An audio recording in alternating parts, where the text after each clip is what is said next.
عرب میں اسلام نہیں آیا تھا تب وہاں کے کیا حالات تھے؟ کعبے کی چابی جس قبیلے کے پاس ہوتی تھی وہ عرب کا سب سے معتبر ترین قبیلہ ہوا کرتا تھا۔ قبائل کون کون سے تھے؟ پورے مکے کے تمام قبیلوں کو جتنی دیر کہت رہا ہے، سال 2 سال کا ٹائم ہے، وہ جس بندے کے گھر سے سب کو کھانا ملتا رہا وہ سرکار ہاشم ہے۔ خیبر کا قلعہ کموس کا سارا علاقہ یہ یہودیوں کا تھا۔ بنی اوس بنی خزرج کے جتنے علاقے تھے وہ عیسائیوں کے تھے۔ نبی کریم صلی اللہ علیہ وآلہ وسلم کی ولادت سے پہلے کے حالات خراب ہو گئے تھے؟ کوئی مسلمان عورت جس نے کلمہ پڑھا ہے وہ کسی کافر کے گھر میں نہیں رہے گی۔ تمام لوگوں کے نکاح ختم ہو گئے۔ سرکار عبد المطلب نے کہا کہ ایک دوسرے سے پرے ہو جاؤ، اپنے کپڑے اتارو اور ان کو جلا دو۔ جو ان کا لاسویر ہوگا وہ بھی عرب کے علاقے میں آئے گا۔ کال کی اوتار میں تھا کہ اس کا ایک مددگار خانے کعبے کے دیوار کے اوپر معجزہ کر کے ظاہر ہوگا۔ وہ حضرت عبد المطلب کو پتا تھا۔ عرب کے معاشرے کو اسلامی تاریخ میں بے حد اہمیت حاصل ہے، لیکن اسلام سے پہلے عرب میں کون کون سے مذاہب تھے؟ عرب کے مشہور قبائل کون سے تھے اور مشہور پرسنالٹیز کون کون سی تھی؟ عرب کے معاشرے میں کیسی کیسی توہمات تھیں؟ یہ سب باتیں جاننے کے لیے آج کے ایپیسوڈ کو اینڈ تک ضرور دیکھیں۔ ہماری زیادہ تر آڈینس نے ابھی تک چینل کو سبسکرائب نہیں کیا۔ اگر آپ کو لگتا ہے کہ اپنے پوڈ کاسٹ کے ذریعے میں آپ کو ویلیویبل کنٹینٹ دے رہی ہوں تو سنو پوڈ کاسٹ سپر نیچرل کو ابھی سبسکرائب کیجیے۔ آج کی پوڈ کاسٹ میں ایک تو اسلامک ہسٹری پہ بات کرنا چاہتے ہیں، لیکن آپ سے جاننا چاہتے ہیں کہ جب عرب میں اسلام نہیں آیا تھا تب وہاں کے کیا حالات تھے؟ ہمارے ہاں عرب کے بارے میں یہ کہا جاتا ہے کہ وہ بہت زیادہ بیکورڈ تھا، یہ تھا۔ کسی حد تک وہ ٹھیک بھی ہے، لیکن عرب کوئی عام سا علاقہ نہیں تھا۔ یعنی اللہ نے جہاں پہ جس علاقے میں اپنا گھر بنایا ہو اور حضرت ابراہیم علیہ السلام کو کہا ہو کہ میرے گھر کو اعتکاف کرنے والے، رکوع و سجود کرنے والے اور جو ہے وہ عبادت گزاروں کے لیے پاک کرو، سبحان تو اللہ۔ وہ زمین عام سی زمین نہیں ہو سکتی۔ دوسری بات یہ ہے کہ نبی کا کام ہوتا ہے صفائی۔ بیسیکلی نبی کا کام یہ ہوتا ہے کہ اقدار کی صفائی، کردار کی صفائی، دین کی صفائی اور جو اللہ کے احکامات ہیں ان کی صفائی، پیوریفیکیشن نبی کا اوریجنل ایک کام ہوتا ہے۔ نبوت جب بھی آتی ہے وہ پاکیزگی عطا کرتی ہے، ماحول کو بھی، وہ آپ کے کردار کو بھی، آپ کے ایمان کو بھی۔ تو اس کا مطلب ہے کہ جہاں پہ سب سے زیادہ پاکیزگی کی ضرورت تھی وہاں کائنات کی سب سے بڑی ہستی سرکار ختمی مرتبہ سرور انبیاء صلی اللہ علیہ وآلہ وسلم کو جو ہے وہ وہاں مبعوث کیا بے شک۔ ایک وہ معاشرہ جہاں پہ انبیاء اور ان کی اولاد رہی، یعنی یہ وہ علاقہ ہے جس کے بارے میں ہم نماز میں پڑھتے ہیں درود ابراہیمی میں کہ آباء و اجداد رسالت مآب کے وہ کون ہے؟ آل ابراہیم۔ حضرت ابراہیم، حضرت اسماعیل نے وہ گھر بنایا، یعنی آدم علیہ السلام کے دور سے تھا، ایسے حضرت ابراہیم نے اس کو جو ہے وہ دوبارہ پاکیزگی دی، دوبارہ اس کو بنایا، اور آج بھی حج اور مناسک جو ہیں وہ حضرت ابراہیم اور ان کی اولاد سے بی بی ہاجرہ سے منسوب ہیں، اور وہاں پہ انہی کی اولاد آباد تھی۔ لیکن ہوا یہ کہ جس طرح حضرت نوح علیہ السلام کا بیٹا ان کی اولاد ہوتے ہوئے بھی اللہ نے ڈس آن کر دیا، اسی طرح ابو لہب عبد المطلب علیہ السلام کا بیٹا ہوتے ہوئے بھی ڈس آن ہو چکا تھا۔ اسی طرح بہت سارے لوگ تھے جو ان قبیلوں میں تھے۔ اچھا، قبیلوں کی آپ نے بات کی، قبائل کون کون سے تھے عرب میں؟ میں بتاتا ہوں بیٹا، عرب میں چونکہ بہت سارے قبائل تھے، اور عرب کا معاشرہ صرف تھوڑا سا پہلے ان کا سوشل سٹرکچر بتا لوں، پھر آپ کو بتاتا ہوں کہ کون کون سے بڑے قبیلے تھے اور کون کون سے بالکل ٹھیک وہاں پہ تھی۔ عرب کا جو معاشرہ تھا وہاں پہ ڈیموکریسی نہیں تھی، عرب کے معاشرے میں مونارکزم بھی نہیں تھا، بادشاہت بھی نہیں تھی۔ اچھا، عرب میں کوئی بادشاہت کا نظام نہیں تھا۔ عرب میں عزت کا معیار 2 عہدے ہوا کرتے تھے، ہمیشہ سے 2 عہدے، ہمیشہ سے عرب میں عزت کا معیار ہوتے تھے، سرکار عدنان سے لے کے اور سرکار رسالت مآب سرور انبیاء صلی اللہ علیہ وسلم کے اعلان نبوت سے پہلے تک، اور پھر ایک انٹائرلی شفٹ ہے سرکار ختمی مرتبہ سرور انبیاء صلی اللہ علیہ وسلم کے اعلان نبوت سے لے کے یہ معاشرہ پھر پورے کا پورا کیسے پیوریفائی ہوا، وہ بھی ایک پورا ایک اسپیکٹرم ہے۔ یہ دونوں کو مکس کریں گے تو بات نہیں سمجھ آئے گی۔ ابھی میں صرف اعلان نبوت سے پہلے کی بات کر رہا ہوں، ٹھیک ہو گیا۔ عرب کا معاشرہ 2 عہدوں کے اوپر کھڑا تھا، ایک جس کے پاس کعبے کی چابی ہوتی تھی، متولیت اسے کہتے ہیں۔ کعبے کی چابی جس قبیلے کے پاس ہوتی تھی وہ عرب کا سب سے معتبر ترین قبیلہ ہوا کرتا تھا۔ کعبے میں بت رکھے ہوئے تھے، ہر قبیلے کی اس میں جا کے انہوں نے جو ہے وہ اپنی اپنی ریلیجس پریکٹسز کرنی ہوتی تھی. یہ جو گھر ہے سرکار عدنان سے لے کے، یعنی جس کے بارے میں رسالت مآب کے بارے میں یہ کہا جاتا ہے کہ یہ مقدس صلبوں کا خاندان ہے، یہ ایک اللہ کے چنے ہوئے لوگ تھے. سبحان اللہ. یہ سارے کے سارے وہ تھے جو سلیکٹڈ تھے. میں آگے آ کے آپ کو بتاتا ہوں کہ یہ لوگ کیوں جو ہے وہ نہیں تھے. یہ دین ابراہیمی کے پیور پیروکار تھے. بالکل ٹھیک ہو گیا. اب کعبے میں چونکہ بہت سارے لوگ تھے، اس کے سوشل چیزیں تھیں، لیکن یہ لوگ کبھی بھی بت پرست نہیں رہے. نہ سرکار ہاشم کے بارے میں کسی تاریخ میں کسی جگہ یہ ہے کہ آپ نے کبھی خدائے واحد کے سوا کسی کے سامنے سر جھکایا ہو. نہ سرکار عبد المطلب علیہ الصلوۃ والسلام نے کسی کے بھی آگے سوائے اللہ کے سر جھکایا ہو. سرکار عبداللہ علیہ الصلوۃ والسلام کا کنڈکٹ اور کردار، سرکار حمزہ علیہ الصلوۃ والسلام کا کردار، سرکار ابو طالب علیہ الصلوۃ والسلام کا کردار، یہ لوگ کعبے کے متولی ضرور تھے لیکن بت پرستوں میں شامل کبھی بھی نہیں رہے. صحیح ہو گیا. ٹھیک ہے. اب آ جاتے ہیں دوسرا، وہ تھا سقایا. یعنی حاجی آتے تھے تو ان کے رہنے کھانے کا بندوبست کیا جاتا تھا. اور آپ سمجھ لیں کہ اس دور کا جو بڑا بزنس تھا یا تجارت تھی یا یہ ہوٹلنگ تھی. ہوٹلنگ کہہ لیں نا، حاجی آتے تھے، انہوں نے رہنا ہے، ان کے لیے کھانے کا رہنے کا بندوبست تو کرنا ہے نا. تو جو قبیلہ وہ کرتا تھا اس کے پاس پیسے بڑے ہوتے تھے، وہ اکانومی میں بہت سٹرونگ ہوتے تھے. بالکل ایسے. تو یہ ہمیشہ سے یہ دو مختلف قبیلوں میں رہی. یہ جو ہے ایک میں سقایا ہوتا تھا، ایک میں متولیت ہوتی تھی. کبھی وہ شفٹ ہو جاتے تھے، کبھی وہ. صرف سرکار عبد المطلب علیہ الصلوۃ والسلام واحد پرسنالٹی ہیں جس کے پاس یہ دونوں ہوتے اکٹھے ہو گئے تھے. سبحان عرب اللہ. کا اتنا بڑا سردار سرکار عبد المطلب علیہ الصلوۃ والسلام. اور پھر یہ لوگ وہ تھے جو سخی تھے ہمیشہ سے. یعنی عرب میں قید پڑتا ہے، آپ تاریخ طبری دیکھ لیں. محمد بن جریرہ طبری وہ آدمی ہے جو تاریخ بھی حدیث کے کرائٹیریا پہ لکھتا ہے. اس کے پاس اگر پراپر کوئی سند نہ ہو تو وہ حدیث جو ہے نا مطلب تاریخ کا واقعہ بھی نہیں لکھتا.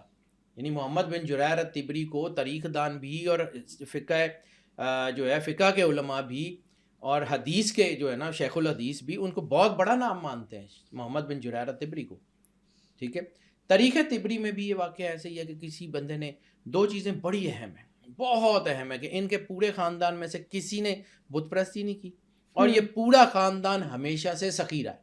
سبحان اللہ. ہمیشہ سے سخی رہا ہے. مکے میں قحط پڑتا ہے تو کھانا کون کھلاتا ہے؟ سرکار ہاشم. پورے مکے کے تمام قبیلوں کو جتنی دیر قحط رہا ہے، 2 سال کا ٹائم ہے، وہ جس بندے کے گھر سے سب کو کھانا ملتا رہا وہ سرکار ہاشم ہے. اور ایک وہ جو عرب کی ایک خاص ڈش ہے جسے سرید کہتے ہیں، وہ سرید بڑی قیمتی ڈش ہوتی تھی، کوئی عام سی نہیں. ہمارے یہاں کہہ دیتے ہیں کہ جی وہ شوربے میں روٹیاں بھگو کے، وہ بہترین قسم کا جو ہے نا وہ اونٹ کا یا اس وقت جو جانور تھے ان کی یخنی اور وہ بنتی تھی. اور اس کے اندر پھر وہ جو وہاں پہ ہوتے تھے، جو کی روٹی کو بھگو کے، وہ بڑا خوبصورت قسم کا ایک ڈش ہوتی تھی. پورے مکے کو کھلاتے رہے اور کئی سال تک کھلاتے رہے.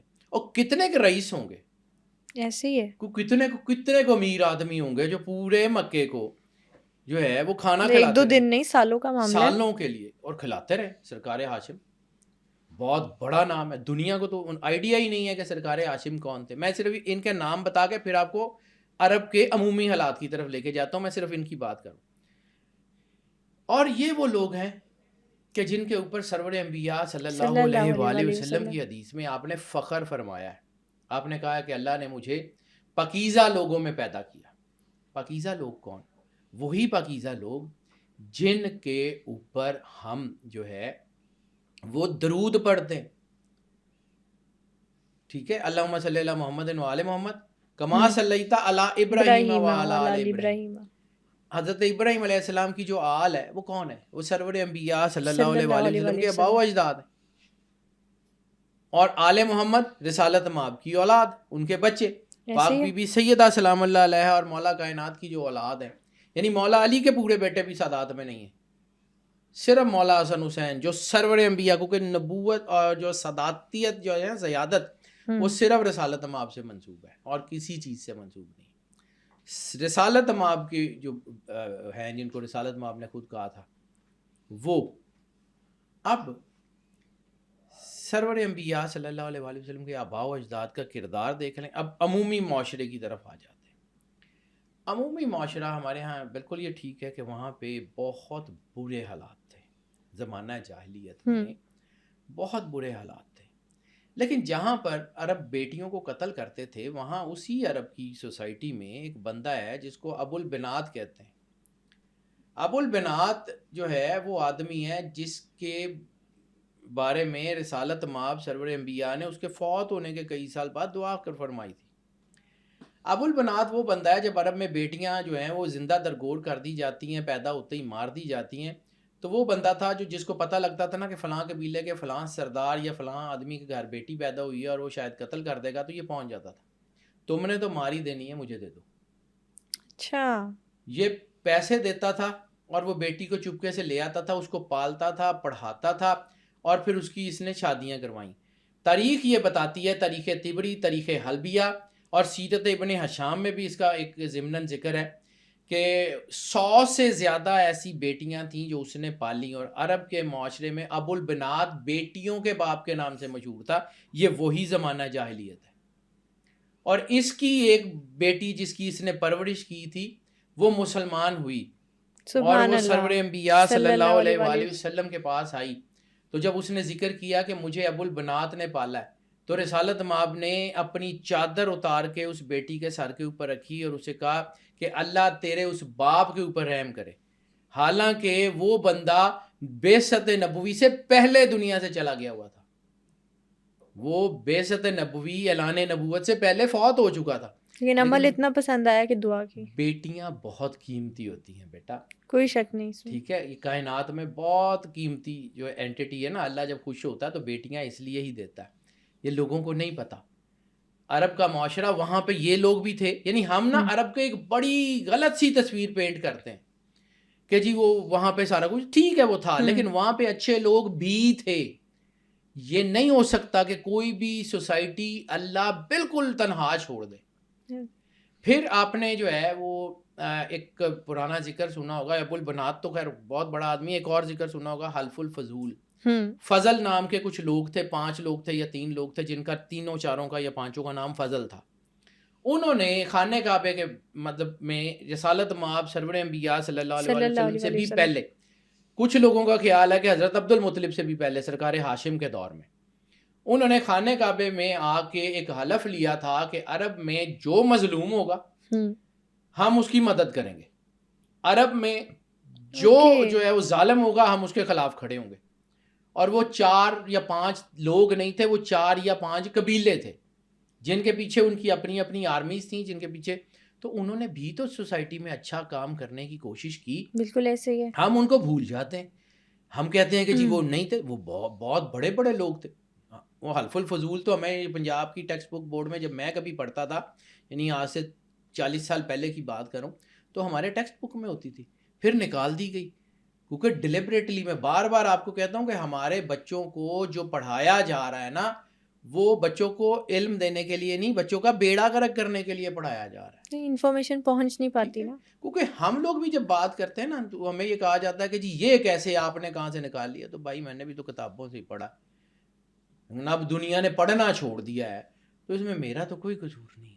ایسے ہی اب تو جدید ٹیکنالوجی کا دور ہے, اب وہ جدید ٹیکنالوجی میں سارا کچھ بیٹا, اصل میں ہماری ساری چیزیں چلی گئیں ان امپیریل پاورز کے ہاتھ میں. میں نے ایک دفعہ پہلے بھی ایک پوڈ کاسٹ میں ذکر کیا تھا کہ ہمیں تو انہوں نے بانٹ دیا شیعہ سنی وابی میں.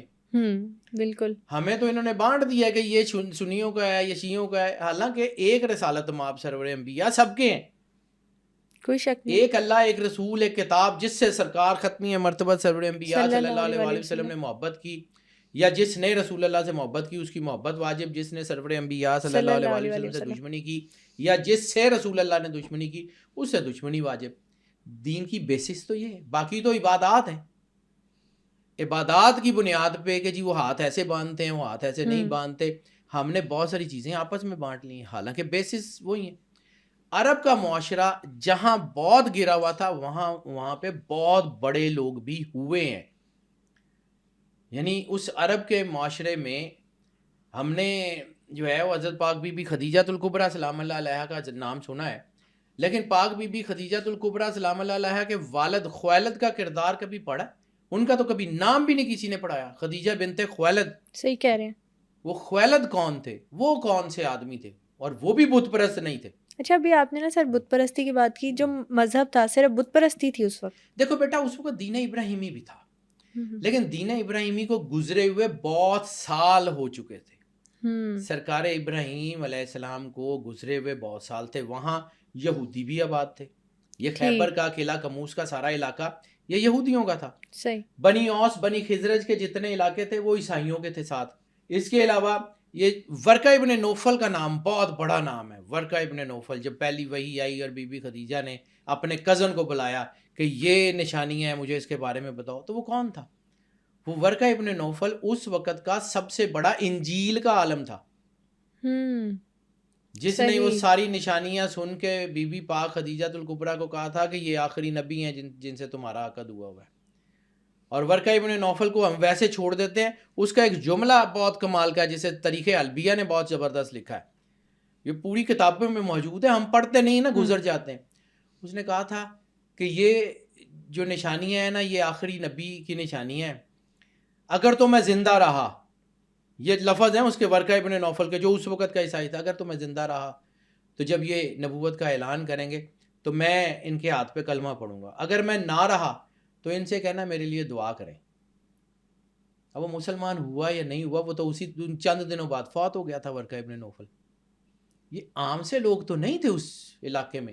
اور جو دنیا کا سب سے بڑا وارٹیکس پوائنٹ ہو، جہاں پہ اللہ کی انرجی سب سے زیادہ اتر رہی ہو، وہاں پہ ٹھیک ہے نیگیٹو طاقتیں وہیں سارا زور لگاتی ہیں، لیکن وہاں اچھائی ختم نہیں ہوتی. وہاں اچھائی کبھی ختم نہیں ہوتی جہاں پہ اللہ کو. خانہ کعبہ اللہ کی انرجی کا سنٹیکس ہے.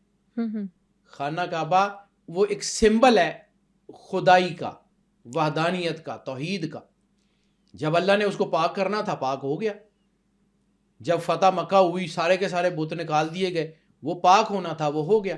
عرب میں بڑی بڑی لڑائیاں تھی بیٹا جو بلا وجہ ہو جاتی تھی. سینکڑوں سال لڑائی چلتی تھی، 7 9 سال ایسے ہی بلا وجہ.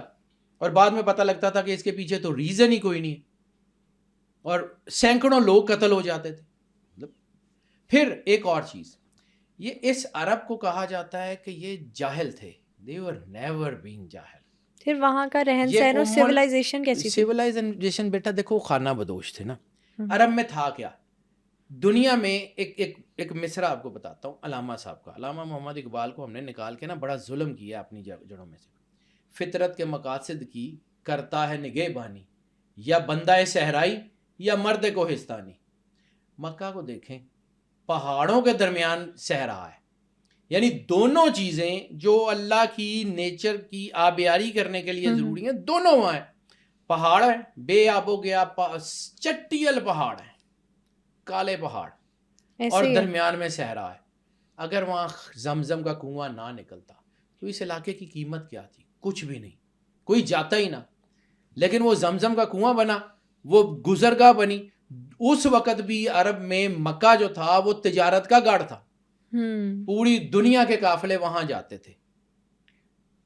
ابرہا اتنا بڑا بادشاہ تھا، اس کو مسئلہ کیا تھا خانے کعبے سے؟ صرف اکنامیکل ریزنز تھیں، یا اس نے جو اپنا وہ بنایا تھا چرچ وہ والا، وہ سونے کا جو چرچ تھا، ادھر لوگ جاتے نہیں تھے، آتے خانے کعبے کی طرف تھے. وہ اس بات کی چڑ میں گرانے آیا تھا، اور اس کو مسئلہ کیا تھا؟ وہ پہاڑوں میں اتنی دور آیا کیا کرنے تھا؟ بالکل ٹھیک.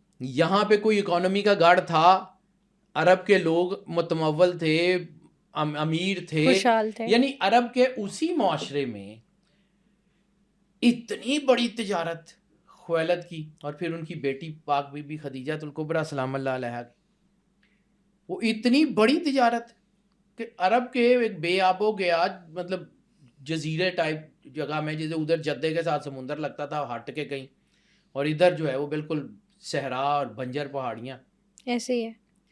تو وہ پھر بھی تاجر تھے، اور بڑے امیر تاجر تھے. یعنی سرکار ہاشم کا میں نے ابھی ذکر کیا ہے، تو اگر اتنے سال انہوں نے کھلایا ہے تو پیسے تھے تو کھلایا نا. ایسے ہی ہے بالکل. کاروبار تجارت کرتے تھے تو امیر تھے نا، بیک اپ تھا ان کا، تبھی تو پاسبل ہو سکا. سرکار عبد المطلب عبد المطلب علیہ الصلوۃ والسلام کا ذکر کرتا ہوں، میں آپ کو بتاتا ہوں کتنے بڑے سائنٹسٹ تھے. لوگوں کو تو صرف نام پتا ان کا.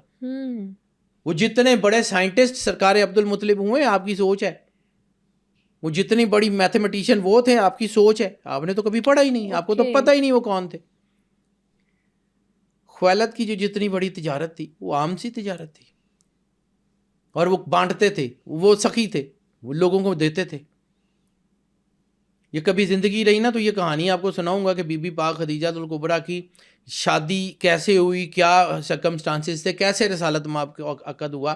یہ پوری ایک لمبی کہانی ہے، پھر کبھی رہی زندگی رہی تو اس کے اوپر بات کریں گے.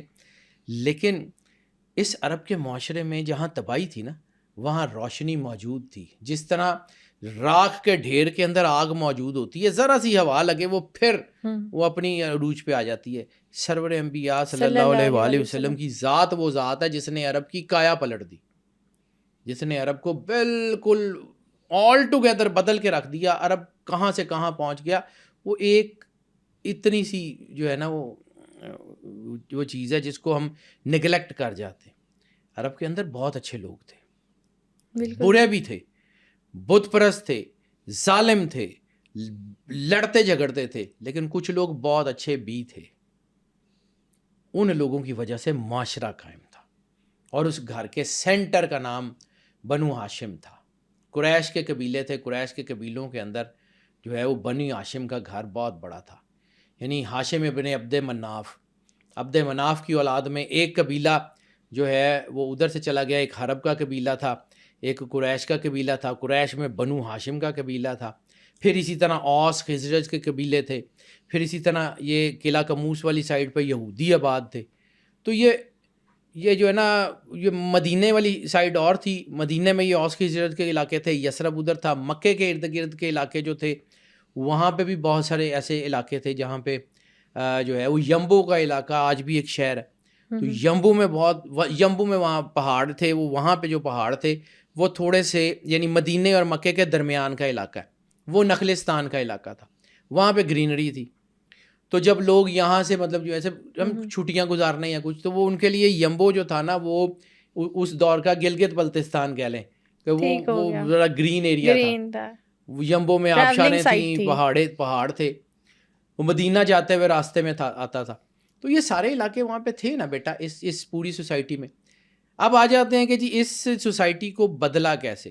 تو سب سے پہلے چونکہ یہ وراثت تھی حضرت ابراہیم علیہ السلام کی، اور جس طرح اللہ اپنی مشیت کا جو ہے وہ حفاظت کا ذمہ اس نے خود لیا نا قرآن پاک کا، تو دین بھی اللہ نے جب بھیجا نا تو اللہ اگر کہتا کہ ان الدین عند اللہ الاسلام، کہ اگر کوئی دین ہے اللہ کے نزدیک تو وہ اسلام ہے، اس کے علاوہ کوئی دوسرا دین تو ہے ہی نہیں، دین ہے ہی اسلام. تو وہ جو دین ہے اس کی حفاظت بھی اللہ خود ہی کر رہا تھا نا. ایک نبی آیا، لوگوں نے تکذیب کی، اللہ نے دوسرا بھیج دیا. ایک کتاب آئی، لوگوں نے اس میں تحریف کی، پھر دوسری کتاب آ گئی. اب نبی آخری تشریف لانے ہیں اس عرب کے معاشرے میں، اور کتاب بھی آخری آنی ہے. تو اس سے پہلے اس کا انتظام بھی تو ہو رہا تھا. نبی کریم صلی اللہ علیہ وآلہ وسلم کی ولادت سے پہلے کیا حالات خراب ہو گئے تھے، بگڑ گئے تھے؟ دیکھو بیٹا وہاں پہ حالات تو خراب تھے، ٹھیک بھی تھے خراب بھی تھے، کیونکہ وہاں پہ چیزیں چل رہی تھیں. سرکار عبد المطلب علیہ السلام نے کبھی بت پرستی نہیں کی، سرکار ہاشم نے کبھی بت پرستی نہیں کی، سرکار عبداللہ علیہ الصلوۃ والسلام کے بارے میں شک شبہ بھی نہیں ہے. سرکار حمزہ علیہ الصلوۃ والسلام، سرکار ابو طالب علیہ الصلوۃ والسلام، یہ وہ گھر ہے جو بالکل پیور تھے. جیسے آپ سمجھ لیں کہ کیچڑ کے درمیان ایک کمل کا پھول کھلتا ہے نا، تو عرب کے اس سارے معاشرے میں یہ جو بنو ہاشم کا گھر تھا نا یہ اس کمل کے پھول کی طرح تھا جو بالکل علیحدہ تھا، وہ اس کا حصہ نہیں تھے لیکن ارد گرد تھے. یعنی اسی گھر میں ابو لہب بھی تھا، اسی گھر میں اور بہت سارے لوگ بھی تھے. سرکار ہاشم کے بعد سرکار عبد المطلب اس اینٹی کے بہت مضبوط کڑی ہیں، کیونکہ میں نے عرض کیا تھا کہ دو خاندان تھے جن کے پاس، ایک کے پاس متولیت، ایک کے پاس سقایا، دونوں رہتے تھے. سرکار عبد المطلب کی جو والدہ تھیں وہ اس خاندان سے تھی جن کے پاس سقایا ہوتا تھا، اور سرکار عبد المطلب کے والد جو تھے وہ اس خاندان سے تھے جو خانہ کعبہ کے متولی تھے. تو جب سرکار عبد المطلب دنیا میں تشریف لائے تو ننیال کی وراثت بھی وہاں کوئی اور تھا نہیں، وہ ان کی والدہ کے وسیلے سے عبد المطلب علیہ السلام کو مل گئی، ادھر سے والد کی وراثت بھی سرکار عبد المطلب کو مل گئی. تو عرب کا جو سب سے مضبوط سردار گزرا ہے نا عرب کی تاریخ میں، جو سب سے مضبوط سردار ہے وہ سرکار عبد المطلب علیہ السلام. اور ہم جب یہ علم اعداد کی بات کرتے ہیں، آج میں جس کو پڑھتا ہوں نا، تو میں جس ہستی کو، جس پرسنالٹی کو آئیڈیلائز کرتا ہوں علم اعداد میں، وہ سرکار عبد المطلب علیہ السلام ہے. انسانی تاریخ میں آپ عبد المطلب علیہ السلام کو کون سی پرسنالٹی سمجھتے ہیں؟ علم اعداد میں جتنی بڑی پرسنالٹی، جتنی محکم ترین پرسنالٹی سرکار عبد المطلب علیہ السلام ہے. آپ کی سوچ ہے، یعنی اس سے بڑا معجزہ، یعنی بہت سال بعد حدیث قدسی آتی ہے کہ یا رسول اللہ ہم آپ کو نہ بناتے تو کائنات میں کچھ نہ بناتے. یعنی لولا کا لما خلقت الافلاق کا جو تاج کا اعلان ہوا ہے، بنا تو اللہ نے جب کون کہا تھا تب بھی سرور انبیاء صلی اللہ علیہ وسلم کے سر کے اوپر تھا، وہ تو تھے. سرور انبیاء صلی اللہ علیہ وسلم خود فرماتے ہیں کہ میں اس وقت بھی نبی تھا جب آدم مٹی اور پانی کے درمیان تھے. یہ تو موجود تھا، لیکن اعلان بہت بعد میں ہوا. جب نبوت کا اعلان ہوا اس کے بعد حدیث قدسی جب آئی تو اس کا اعلان بعد میں ہوا، لیکن اس کو بہت پہلے سے جو شخص جانتے تھے نا، ان کا نام عبد المطلب علیہ السلام ہے. اب میں آپ کو صرف دلیل کے طور پہ ایک چھوٹی سی بات سناتا ہوں. والدہ نے سرور انبیاء صلی اللہ علیہ وآلہ وسلم کا نام احمد رکھا تھا، تو نام تو رکھ دیا تھا، پھر بدلا کیوں؟ نام تو احمد رکھ دیا گیا تھا، پھر حضرت عبد المطلب علیہ السلام نے محمد کیوں رکھا؟ پوری کائنات کی سنکرونائزیشن اگر دیکھیں نا، تو ایک میں نے آپ کو کہا تھا کہ پوری کائنات میں 2 عدد حکومت کرتے ہیں، 11 ایک 12 بتایا تھا. 12 اللہ کا عدد ہے، 11 سرور انبیاء صلی اللہ علیہ وآلہ وسلم کا عدد ہے. کون سے نام کا؟ محمد کے اعداد 12 ہیں، 92 ہیں، 9 اور 2 11. ٹھیک ہے، نام احمد تھا تو یہ پوری کائنات کے ساتھ سنکرونائز نہیں تھا. اوکے، سرکار عبد المطلب علیہ السلام نے نام محمد رکھا. اور اگر سرور انبیاء صلی اللہ علیہ وآلہ وسلم کے نام سے پہلے کسی کا نام محمد رکھا نہیں گیا تھا، تو پھر کس طاقت نے آ کے حضرت عبد المطلب علیہ السلام کو کہا کہ اس کا نام محمد رکھو؟ بات تو ہے سوچنے کی. اگر سرور انبیاء صلی اللہ علیہ وآلہ وسلم کا نام یونیک تھا، جو کہ ہمیں ہمارے ایمان کا حصہ ہے کہ وہ یونیک تھا، پہلا نام ہی سرور انبیاء کا وہ جو تھا، اس سے پہلے کوئی نام محمد تھا ہی نہیں کسی کا. کس نے کہا تھا؟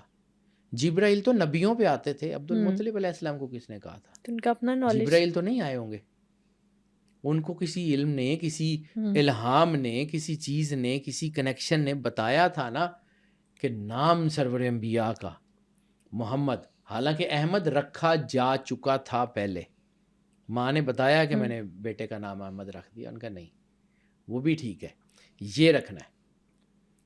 علم اعداد کے، علم جفر کی جتنی بڑی پرسنالٹی سرکار عبد المطلب علیہ السلام ہے. آپ کی سوچ ہے. عبد المطلب کو آپ سمجھتے کیا ہیں؟ میں نے کہا تھا کہ بہت بڑے سائنٹسٹ ہیں. میں 3-4 چیزیں صرف ان کی زندگی کی آپ کو بتاتا ہوں جو انہوں نے کی ہے. آپ کی سوچ بھی نہیں ہے وہ کتنے بڑے. سب سے بڑا معجزہ تو یہی ہے، سرکار کا نام رکھا. بالکل، یہ بات شاید ہی پتہ ہو. 92 اعداد کے نمبر پوری کائنات میں، ناؤن، پروناؤن، ورب، ایڈورب، ایڈجیکٹو، کسی کا بھی نام. یعنی ایون آپ ووڈ کے اعداد لے لیں، ووڈ میں سے کسی کی لکڑی کے اعداد، گھر کے، کسی جگہ کے، میرا نام، آپ کا نام، کوئی کائنات کا ناؤن، کوئی پروناؤن، کوئی کامن ناؤن، کوئی جو ہے وہ پراپر ناؤن، کوئی بھی، اس کے اعداد نکالیں تخلیق کے پیرامیٹر پہ. جب ہم گرو نانک کی بات کر رہے تھے تو میں نے آپ کو کہا تھا گرو نانک نے یہ فارمولا ایوالو کیا تھا کہ 92 کے اعداد پوری کائنات کی ہر چیز کے اوپر حاوی ہیں. وہ 92 کون ہے؟ محمد سرور انبیاء صلی اللہ علیہ وآلہ وسلم. یہ نام رکھنا عبد المطلب کا معجزہ ہے. آپ کیا سمجھتے ہیں؟ اچھا، صرف یہی نہیں، ابرہا ہاتھیوں کا لشکر لے کے آیا جس کا سورہ فیل میں قرآن پاک میں ذکر ہے. مکے والے جب پناہ لیتے تھے نا، مکے والے جب کوئی مکے پہ حملہ ہوتا تھا تو مکے والے پناہ لیتے تھے خانہ کعبے سے ہٹ کے، وہ صفا سے اگلی والی سائڈ کے اوپر جایا کرتے تھے اس طرف. سرکار عبد المطلب نے مکے والوں کو کیا کہا تھا؟ ابو قبیس میں چلے جاؤ، ابو قبیس میں پناہ لے لو، مالک خود انتظام کرے گا. ٹھیک ہے، یہ میں صرف آپ کو وہ بات بتا رہا ہوں جو ہماری کتابوں میں لکھی ہوئی ہے اور ہم اس کو پڑھتے نہیں ہیں، ہماری نظر میں ہی نہیں گزرتی، ہم اس کو سمجھتے نہیں ہیں کہ یہ کہانی کتنی زبردست ہے. ابو قبیس میں کیوں بھیجا؟ جب بعد میں مکے والوں نے تحقیق کی تو ابابیلوں نے جس طرف سے آنا تھا، جس طرف سے پتھر مارنے تھے، اس کے کچھ پتھر کوہ صفا والی سائڈ پہ بھی گرے تھے آگے جا کے، کوہ صفا کے پیچھے طرف بھی گرے، ابو قبیس سائڈ پہ رہ گیا تھا. جس شخص کو یہ پتا تھا کہ ادھر سے ابابیل آئیں گے، ادھر کو پتھر ماریں گے، یہ علاقہ بچ جائے گا، کون تھا؟ پریڈکشن تھی ان کی. ٹھیک ہے. اور دوسری بات، سرکار عبد المطلب جو ہے وہ جس وقت ابابیلوں نے حملہ کیا ہے اور ہاتھیوں کے لشکر کے اوپر حملہ کیا ہے، تو حضرت سرکار عبد المطلب خود مکہ چھوڑ گئے تھے؟ نہیں، وہ خانہ کعبے کے دروازے کے پاس بیٹھے ہوئے تھے. یعنی اگر لشکر حملہ کرتا تو سب سے پہلے کون شہید ہوتا؟ وہی. تو اتنا دلیر آدمی جو پورے لشکر کے سامنے اکیلا بیٹھا ہوا خانہ کعبے کے دروازے کے سامنے اور انتظار کر رہا ہے، اس کو پتا تھا، اتنی بڑی پرسنالٹی، ان کو پتا تھا کہ اللہ کرنے کیا جا رہا ہے. مشیت الہی کے رازوں سے واقف جو پرسنالٹی ہے، ان کا نام عبد المطلب علیہ السلام. سبحان اللہ. یہ ایسے ہی ہے، اولاد ابراہیم ایسے ہی ہوتی ہے. یہ وہ تھے جن کا کردار تھا. اچھا، پھر ایک اور بات، سرکار عبداللہ علیہ السلام کہ جب نکاح کرنے کے لیے گئے ہیں تو آپ نے ان کو جو جملے ہیں، یہ تاریخ طبری پڑھ رہا ہوں میں، یہ سیرت حشام پڑھ رہا ہوں، ٹھیک ہے، سلیمان ندوی صاحب نے جو سیرت لکھی ہے وہ پڑھ رہا ہوں، یا سیرت نعمان، شبلی نعمانی کی جو سیرت نعمان پڑھ رہا ہوں، اور اس کے علاوہ جو ہے وہ سیرت حلبیہ سے پڑھ رہا ہوں. یہ 4-5 کتابیں ہیں جن کے میں حوالے کوٹ کر رہا ہوں. میں یہ بتانا اس لیے چاہ رہا ہوں کہ بعد میں یہ نہ کہا جائے کہ جی کون سی کتاب سے. بالکل ٹھیک ہو گیا. ان میں یہ سارے واقعات موجود ہیں. جب سرکار عبداللہ علیہ السلام کے نکاح کے لیے آپ لے کے جا رہے ہیں تو کیا کہا تھا؟ عبداللہ، اللہ نے اپنی سب سے بڑی امانت تم پہ اتاری ہے، اس کی حفاظت کرنا. سرکار عبداللہ علیہ السلام کو بھی پتا تھا کس نے آنا ہے دنیا میں، سرکار عبد المطلب کو بھی پتا تھا کس نے آنا ہے دنیا میں، کون تھا، کس نے آنا ہے، یہ دنیا کو پتا تھا. ہمیں تو کہا جاتا ہے نا کہ سرکار عبداللہ علیہ السلام جو ہے وہ فوت ہو گئے تھے فلاں جگہ. سرکار عبداللہ علیہ السلام پہ حملہ کس نے کیا تھا؟ کون تھے جن کو یہ آئیڈیا تھا کہ آخری نبی نے آ جانا ہے، اس نے پوری امپائر کو غرق کر دینا ہے؟ یہ ان کے لوگ تھے جو پہلے سے انتظار کر رہے تھے. وہ جو بحیرہ راہب جب حضرت ابو طالب علیہ السلام لے کے گئے ہیں شام میں، وہ بحیرہ راہب نے دعوت کی ہے پورے قبیلے کی اور پورے قافلے کی، تو رسالت مآب کے ارد گرد پھرتا رہا، دیکھتا رہا کہ یہ بچہ کون ہے. اور پھر اس نے حضرت ابو طالب علیہ السلام کو کہا کہ اس بچے کو شام مت لے کے جانا، وہاں کے یہودیوں کو پتہ ہے یہ کون ہے، وہ شہید کر دیں گے. یہ لوگ بہت بڑے لوگ ہیں، یہ خاندان چھوٹا خاندان نہیں ہے، یہ پشتوں سے، نسلوں سے یہ دین کے محافظ رہے ہیں. سرکار عبد المطلب علیہ السلام جو ہے وہ ان کی میڈیسن کا نالج. مکے میں وبا پھیل گئی، ہم نے یہ پچھلے کچھ چند سال پہلے کرونا دیکھا ہے نا، ایسے ہی سوشل ڈسٹینسنگ. تاریخ میں، انسانی تاریخ میں سوشل ڈسٹینسنگ سب سے پہلے کس نے کروائی تھی؟ عرب میں ہوئی تھی سب سے پہلے. عرب میں وبا پھیل گئی مکے میں. سرکار عبد المطلب نے کہا کہ ایک دوسرے سے پرے ہو جاؤ، ایک دوسرے کے قریب نہ ہو، اپنے کپڑے اتارو اور ان کو جلا دو. اور پھر کچھ عرصہ باہر رہنے کے بعد انہوں نے کہا تھا باہر آ جاؤ.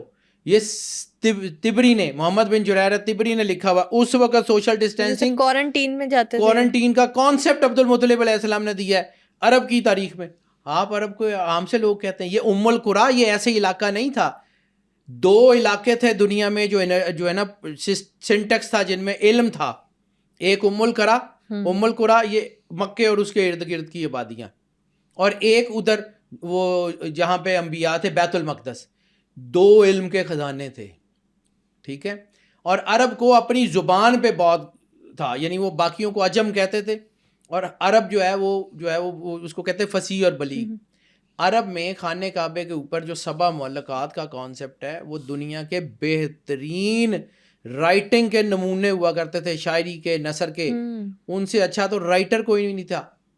ام القریٰ کی نسبت ہمیں تو آج تک یہ کہا جاتا ہے کہ سرکار امی کا ترجمہ کسی کو نہیں پتا. امی کیا ہوتا ہے؟ امی ہم کہتے ہیں کہ جس نے کسی سے پڑھا نہ ہو.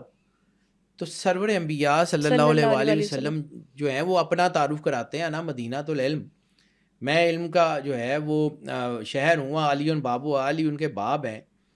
اور سرور انبیاء اپنا تعارف کراتے ہیں کہ میں تعلیم دینے کے لیے آیا ہوں، وَيُعَلِّمُ الْكِتَابَ، میں ان کو کتاب کی تعلیم دینے کے لیے آیا ہوں، والحکمہ، اور حکمت سکھانے کے لیے آیا ہوں.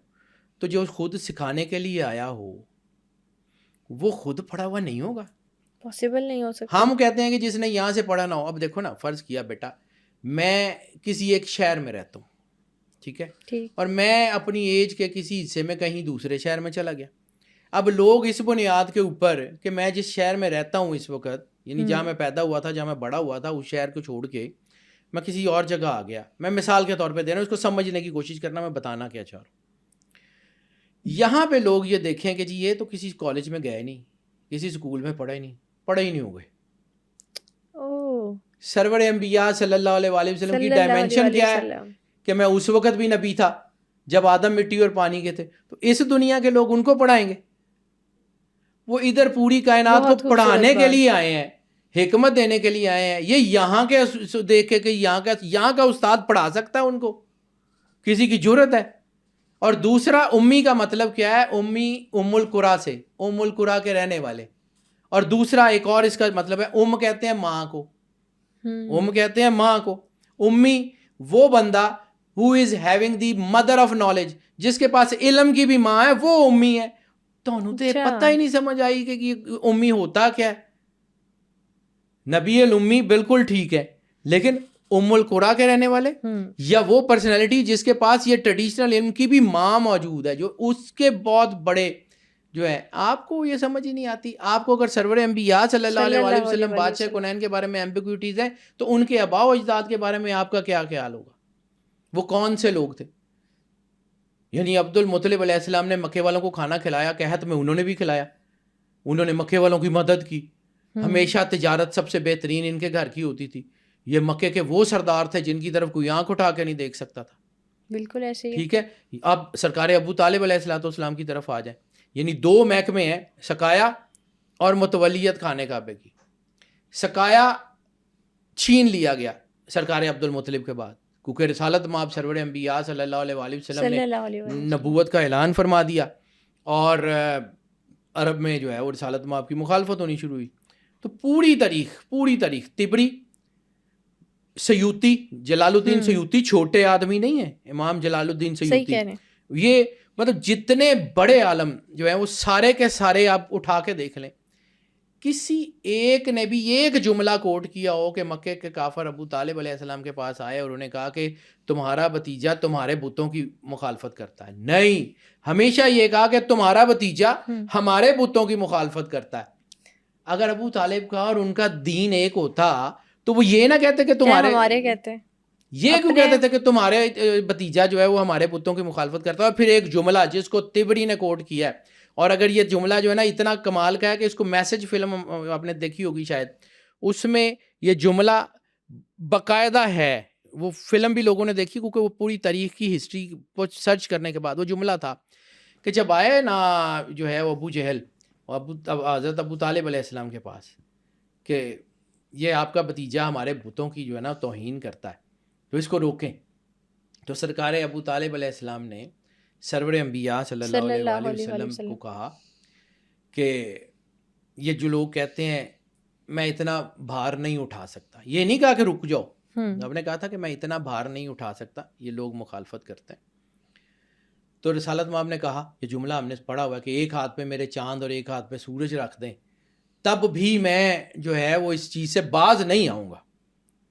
تو سرکار ابو طالب علیہ السلام نے ایک جملہ کہا تھا ابو جہل کو، طبری نے بھی لکھا ہوا ہے، سیرت حشام میں بھی یہ جملہ ایز اٹ از موجود ہے، اور دی میسج فلم میں بھی یہ ڈائلاگ کے طور پہ موجود ہے. انہوں نے کہا تھا کہ میرا بھتیجا، جملہ بہت خوبصورت ہے، میں اس لیے روک کے کہہ رہا ہوں، میرا بھتیجا تمہارے بتوں سے متفق نہیں، لیکن میں اپنے بھتیجے سے متفق ہوں. اس کا ترجمہ سمجھ آتا ہے آپ کو کہ تمہارا بھتیجا، میرا بھتیجا تمہارے بتوں سے متفق نہیں، لیکن میں اپنے بھتیجے سے متفق ہوں. اور اس کے بعد سرکار ابو طالب علیہ السلام نے کچھ شعر کہے ہیں، وہ شعر دیوان ابو طالب کے سر ورق کے اوپر لکھے ہوئے ہیں. دیوان ابو طالب علیہ السلام جو، اور دیوان ابو طالب بھی اگر آپ کو پتا ہو تو دیوان ابو طالب صرف نعت کا دیوان ہے، اس میں کوئی دوسرا شعر نہیں ہے جو سرور انبیاء صلی اللہ علیہ وآلہ وسلم کی مدح کے علاوہ ہو. سرکار ابو طالب علیہ السلام نے جتنے شعر کہے ہیں نا وہ صرف رسالت مآب کی مدح میں کہے ہیں، رسالت مآب کی تعریف میں کہے ہیں. آپ ابو طالب علیہ السلام کو سمجھ ہی نہیں سکے کون ہے. دنیا میں سب سے پہلی نعت لکھی سرکار ابو طالب علیہ السلام نے. اور وہ جو 2 شعر پہلے سناتا ہوں پھر بعد میں آگے چلتا ہوں. بالکل ٹھیک. 2 شعر ہیں کہ اے میرے بھتیجے یہ تم تک نہیں پہنچ سکتے جب تک، بلکہ جو ہے جمیہ کہ یہ تمام لوگ مل کے بھی تم تک نہیں پہنچ سکتے جب تک کہ میں مٹی کے اندر دفن نہ کر دیا جاؤں.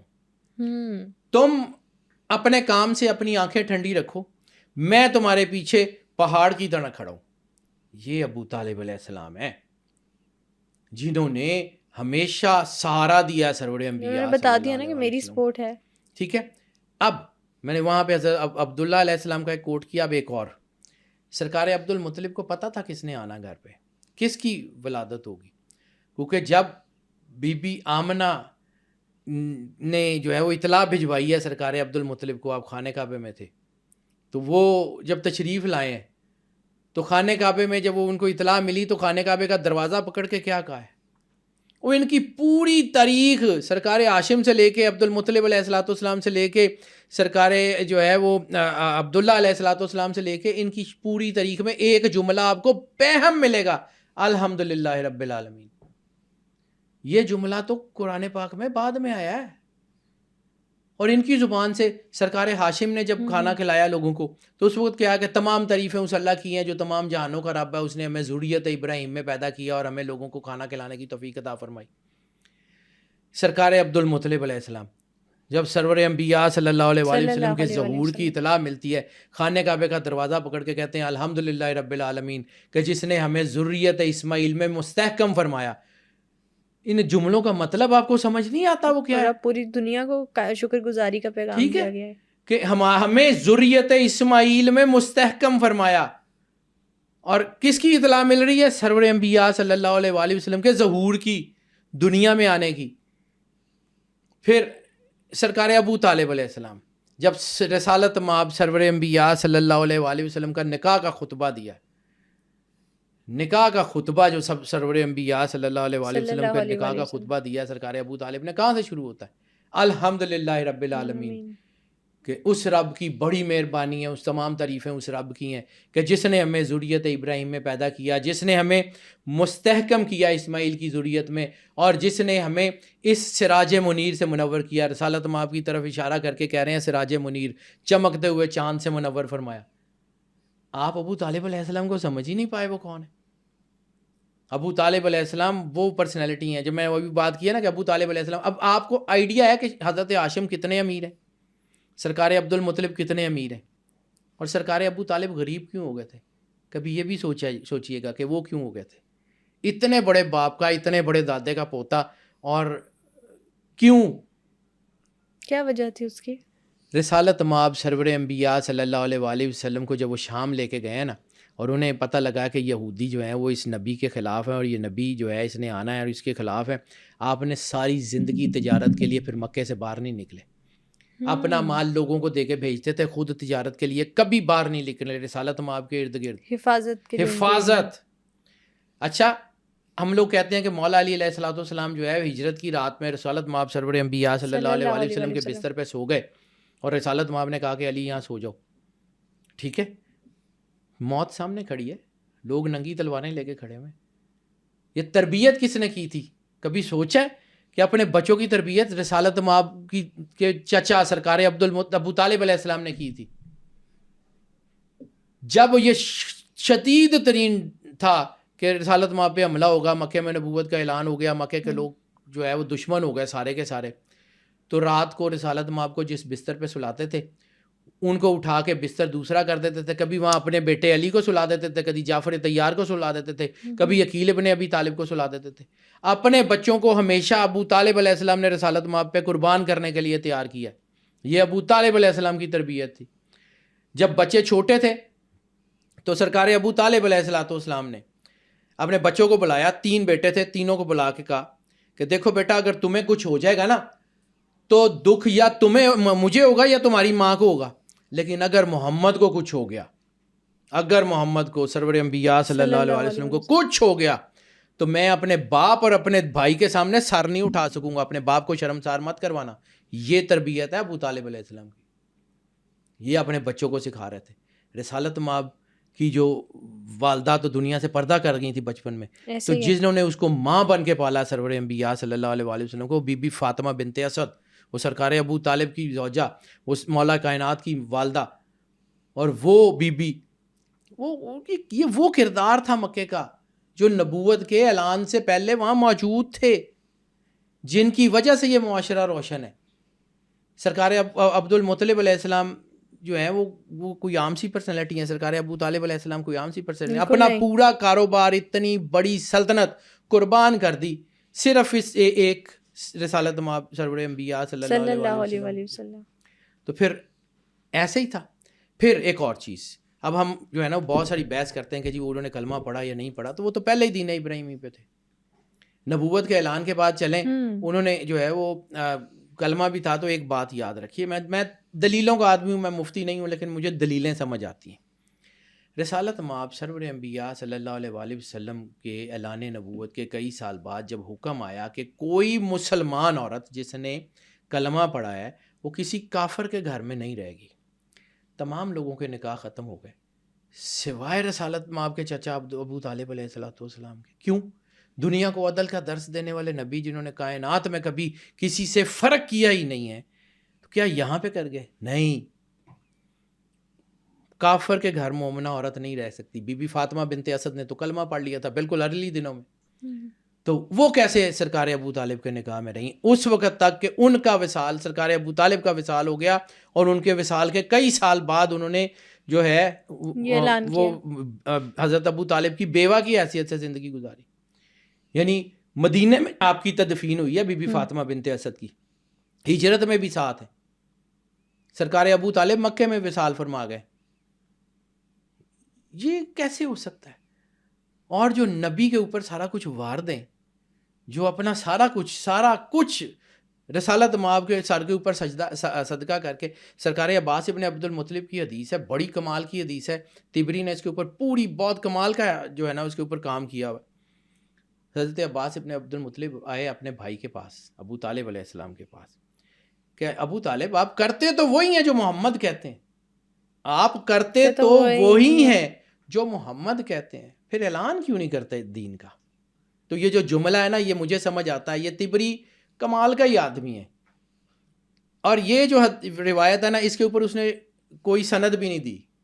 یہ جملہ ایسے ہی لکھ کے چھوڑ دیا, اس کی کوئی سند بھی نہیں ہے تاریخ طبری میں, حالانکہ وہ پورا واقعہ اس کی سند لاتا ہے کہ فلاں سے میں نے سنا, فلاں سے میں نے سنا, فلاں نے یہ کہا, اور یہ واقعہ اس طرح انہوں نے یہ مجھے بتایا. اب یہ جو واقعہ ہے کہ حضرت عباس بن عبد المطلب آئے سرکار ابو طالب علیہ السلام کے پاس اور کہا کہ اے ابو طالب, اے عمران, کیونکہ ان کا نام عمران ہے, کہ اے عمران آپ تو وہی کرتے ہیں جو محمد کہتے ہیں, پھر اعلان کیوں نہیں کرتے؟ تو جو جملہ ہے نا, میں ریپیٹ کر کے اس کو روک کے اس لیے بیان کروں کہ تھوڑا سا سمجھیے. آپ نے فرمایا کہ عباس, پورے اس مکے میں تم کون سا ایسا سینہ دیکھتے ہو جو محمد پہ آنے والے تیروں کو اپنے سینے پہ روک لے؟ وہ بہت بڑی پرسنالٹی تھی. اگر ابو طالب, میں اب یہاں سے ہٹ کے صرف یہ اتنی روایت پڑھ کے اب میں آپ کو فلسفی یا سائیکالوجی کی بنیاد پہ بتاتا ہوں.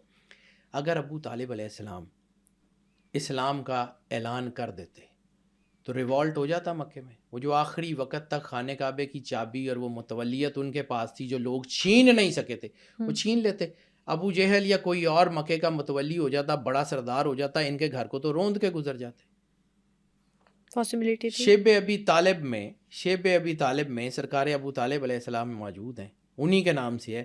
جب مکے میں سب لوگوں نے سرور انبیاء صلی اللہ علیہ وآلہ وسلم ان کے گھر اور ان کا کلمہ پڑھنے والوں کا جو ہے وہ بائیکاٹ کر دیا, تو جو کلمہ پڑھنے والے تھے وہ شیب ابی طالب میں محصور ہو گئے تھے. ابو طالب جب چاہتے چھوڑ کے جا سکتے تھے, کیوں نہیں گئے؟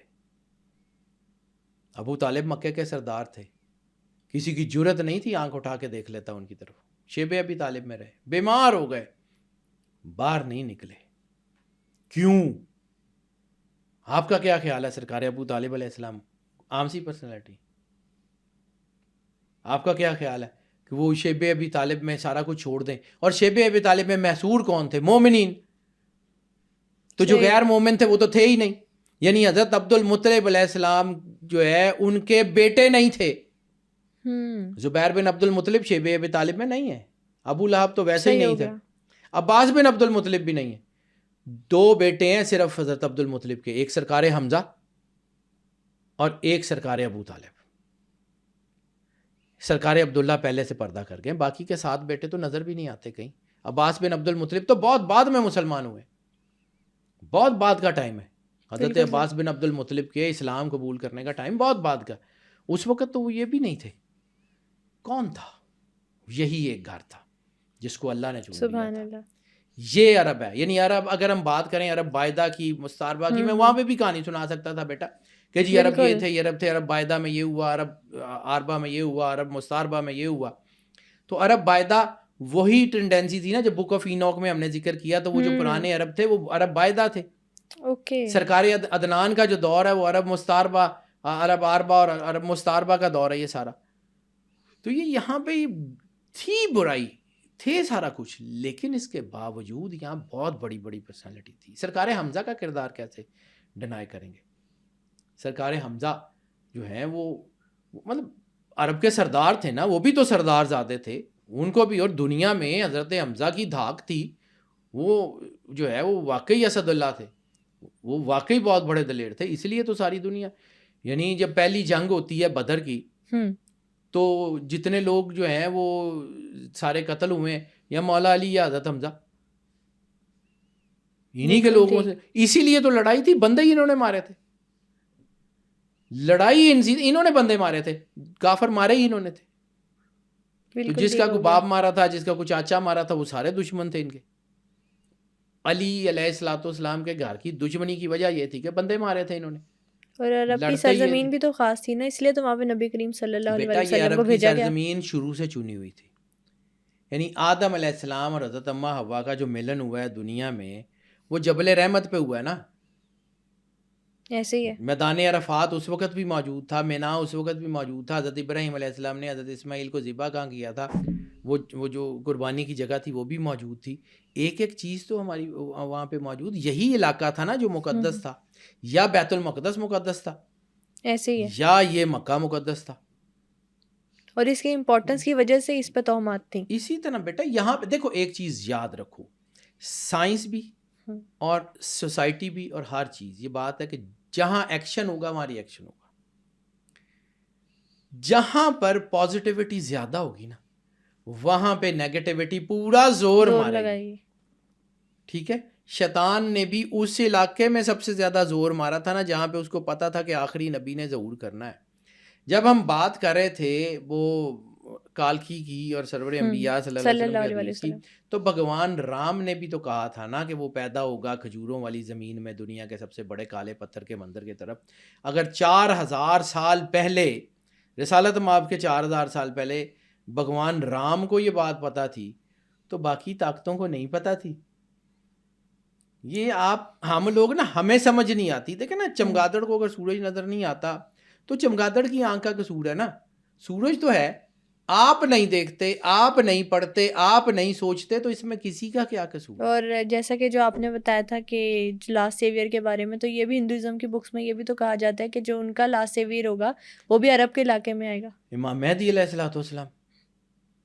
انہوں نے بھی وہیں سے آنا. تو یہی ہے نا سرور انبیاء صلی اللہ علیہ وآلہ وسلم. وہ جو کالکی بک ہے اس میں بھی تو اس کا ذکر ہے کہ وہ آخری نبی سرور انبیاء صلی اللہ علیہ وآلہ وسلم ہے، وہ لے آئے ہیں. یعنی جب سرور انبیاء صلی اللہ علیہ وآلہ وسلم سے یہ کہا گیا کہ یا رسول اللہ قیامت کی سب سے بڑی نشانی کیا ہے، تو آپ نے فرمایا قیامت کی سب سے بڑی نشانی میں ہوں. میرے آنے کے بعد قیامت کا انتظار کرو کیونکہ میں آخری نبی ہوں اور قرآن آخری کتاب ہے. بالکل تو بیٹا یہ تو فیصلہ ہو گیا ہوا ہے. یہ عرب کا معاشرہ انہی ہستیوں کی وجہ سے روشن تھا. سرکار عبد مناف، سرکار عدنان، وہ جد جو ہیں رسالت مآب کے، اور پھر ان کے بعد پھر ایک بہت پرومیننٹ پرسنالٹی عبد مناف، پھر ان کے بعد سرکار ہاشم، پھر سرکار عبد المطلب علیہ الصلوۃ والسلام، پھر سرکار ابو طالب علیہ الصلوۃ والسلام. اب جب ابو طالب علیہ السلام کے ہاتھ میں حضرت عبد المطلب نے رسالت مآب کی بازو پکڑائی ہے، ٹھیک ہے، تو جملے کیا ہیں؟ میں تو تاریخ کو اس طرح پڑھتا ہوں، میں تو ایک ایک جملے کو پڑھتا ہوں پھر سمجھنے کی کوشش کرتا ہوں کہ اس کا مطلب کیا ہے. آپ نے جب بازو پکڑائی ہے سرور انبیاء صلی اللہ علیہ وآلہ وسلم کی، سرکار ابو طالب علیہ الصلوۃ والسلام کے ہاتھ میں، دادا نے اپنے پوتے کی بازو جو ہے وہ اپنے بیٹے کے ہاتھ میں پکڑائی ہے, چچا حضرت ابو طالب کے ہاتھ میں, کہا ہے میں اللہ کی 2 امانتیں, امانتین, 2 امانتیں تمہارے سپرد کر رہا ہوں. پکڑا تو صرف سرور انبیاء صلی اللہ علیہ وآلہ وسلم کا بازو رہے تھے, دوسرا کون تھا؟ سوال 2 امانتیں. تو سرکار عبد المطلب علیہ السلام کو یہ بھی پتا تھا کہ خانے کعبے میں کس نے ظہور کرنا اور کس نے رسالت کی مدد کرنی.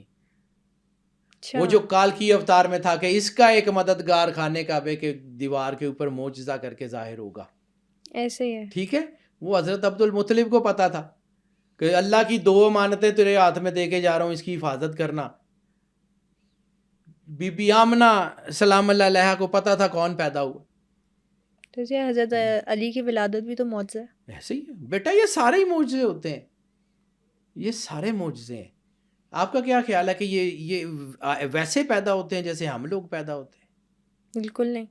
اور اگر یہ ایسی ولادت ہوتی تو خانہ کعبہ پاکیزگی کا گھر ہے. بالکل ایسے. اور پھر بی بی آمنہ سلام اللہ علیہا کا کیا جملے ہیں کہ جب رسالت مآب دنیا میں تشریف لائے تو میں نے سجدہ کیا اللہ کی بارگاہ میں, ٹھیک ہے. اور حضرت فاطمہ بنت اسد خانے کعبے میں 3 دن تک مقیم رہی ہیں, اور آپ نے کہا کہ میں خانے کعبے میں عبادت کرتی رہی ہوں اور میرے ساتھ فرشتے اور جو ہے وہ حوریں وہ اللہ کی تقدیس بیان کرتے رہے خانے کعبے کے اندر. انہوں نے بڑی کوشش کی خانے کعبے کا دروازہ کھولنے کی, وہ قدرت تھی, اس نے روکا ہوا تھا. بیٹا یہ خانہ کعبہ کوئی عام سی چیز ہے, اس کے اوپر لوگوں کی مرضی سے کام ہوتا ہے. وہ جس کا گھر ہے وہ ہاتھیوں سے بچا لیتا ہے, تو یہ ان چیزوں سے بچا نہیں سکتا. مشیت الہی ہے. مولا علی علیہ الصلوۃ والسلام کا ظہور جو ہے وہ خانے کعبے میں, رکن یمانی آج بھی موجود ہے. خانے کعبے میں جو ہے وہ لوگ جاتے ہیں, رکن یمانی آج بھی موجود ہے. کہ کیا ہے یہ کائنات کا کوئی عام سا گھر ہے, یہ کوئی چھوٹا سا گھر ہے, یہ کوئی ہمارے جیسے لوگ ہیں. یعنی سرور انبیاء صلی اللہ علیہ وسلم انا بشر مثلکم, بالکل ٹھیک ہے, اس میں کوئی شک نہیں ہے. لیکن کیا جب صحابہ کرام نے 15 دن کا روزہ رکھنے کی کوشش کی, جیسے سرور انبیاء غار حرا میں چلے جاتے تھے یا کہیں تو بے ہوش ہو گئے, تو آپ نے کہا کہ تم مجھ جیسے نہیں, تم ایسے روزے نہ رکھا کرو, مجھے تو میرا اللہ کھلاتا پلاتا. پھر اسی طرح مولا کائنات کا ایک جملہ ہے, جب لوگوں نے جو ہے وہ کچھ سوال کیے تو مولا کائنات نے کیا فرمایا تھا, سنو ہم تمہارے جیسے نہیں, نہ ہم تمہاری طرح پیدا ہوتے ہیں نہ ہم تمہاری طرح مرتے ہیں. تم نجاست کے ڈھیر سے جنم لیتے ہو, ہم جنم دیتے ہی نماز پڑھنے والیوں کی اولاد. تو سبحان اللہ, اگر یہ اسی طریقے سے پیدا ہوتے تو پھر تو نماز نہیں ہوتی. ایسے ہی ہے, بالکل ایسے. ٹھیک ہے.